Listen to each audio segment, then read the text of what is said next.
He's the chairman of the House Judiciary Committee. Good morning, Congressman. Good morning. There was also a part there where President Trump said, all I can say is, did you do it? And don't do it again. Do you agree that that's all the president of the United States can say or do when he encounters Vladimir Putin about election meddling?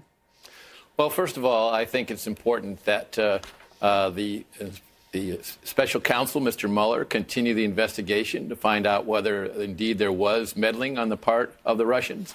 To the extent that he has indicted some Russians with regard to meddling in the election, not evidence that it involved the Trump campaign, but general meddling. I think it's appropriate for the president to ask Mr. Putin about that and about those indictments and get a response from him. Absolutely. Do you think that the president should be more full-throated in his condemnation when he encounters Putin and take some punitive measure? Well, I don't know about the punitive measure. I think this investigation is still ongoing, but I certainly think it's an issue that the president should raise with Mr. Putin. In terms of the way he described it, what can you do? I'm going to ask him if he denies it, what can you do? Or in stronger terms? Well, I think that the president needs to talk to Mr. Putin about this issue and get his responses and press him on the facts that are available to the president. Let's talk about what else the president has done while in NATO. Have you been watching? Did you watch the press conference? No, I thought I was going to be talking about the hearing we're having today and the interview we're having tomorrow. We are. With I promise. Lee Page, I promise. We are going to get to that. One question about the president. He has been quite single-mindedly focused on getting the other countries to pay their fair share. Is that what you were expecting from the NATO summit? What were you hoping he would come back with? Well, I think that's a very, very, very important issue to raise, and in particular with people's legitimate concern about the actions and ambitions of Vladimir Putin to say to our NATO allies that the United States pays a greatly disproportionate share of the cost of NATO, and the European countries are the prime beneficiaries of NATO as close neighbors and even customers of Vladimir Putin. They made the decision a number of years ago to not produce as much domestic energy and buy more natural gas and oil from Mr. Putin. Yeah. They need to maintain a strong military, and they need to pay their fair share. So I think that's a very legitimate thing for the president to raise. All right, let's move on to the topic that you'd like to talk about, which is Lisa Page. She, of course, is the FBI lawyer who has become embroiled in the fight between President Trump and Robert Mueller in terms of this investigation.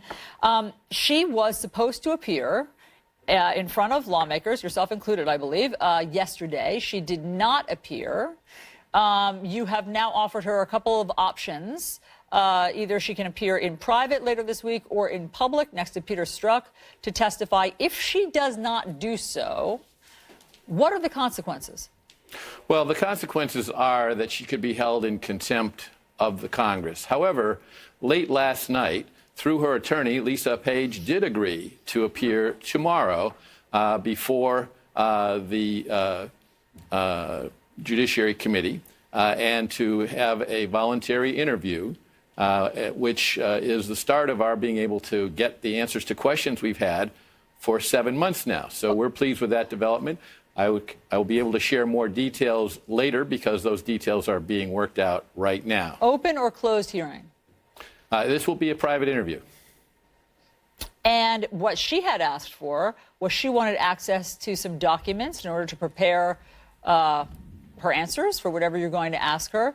Did you grant her some of the things that she and her lawyer were asking for? Yes, primarily she wanted access to documents that are held by the Federal Bureau of Investigation. However, she and her attorney never reached out to them and requested them. In fact, the FBI, noting that she had a deposition scheduled for yesterday, reached out to her and said, hey, if you need to examine these documents, we will make them available to you. They also restored her security clearance, which was taken away when she was no longer employed at the FBI.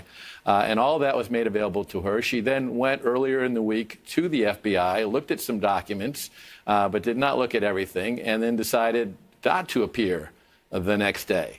We don't know why that is. We have a lot of questions for her, but the main questions we have are related to knowledge of the facts surrounding the events in 2016 and leading into 2017 related to both Hillary Clinton's investigation and the so-called Trump-Russia collusion investigation, which she had involvement with both of during the presidential election in 2016. And she exchanged many, many thousands of texts with Peter Strzok, which reflect upon extreme bias on the part of both of them with regard to their attitude toward these individuals that is very disturbing in terms of making sure that this type of behavior by lead FBI agents and attorneys involved in this investigation never be allowed to happen again. Okay, Congressman, we will look forward to getting an update from you on what you learned. Congressman Bob Goodlatte, thank you very much for being on. Thank you, Allison.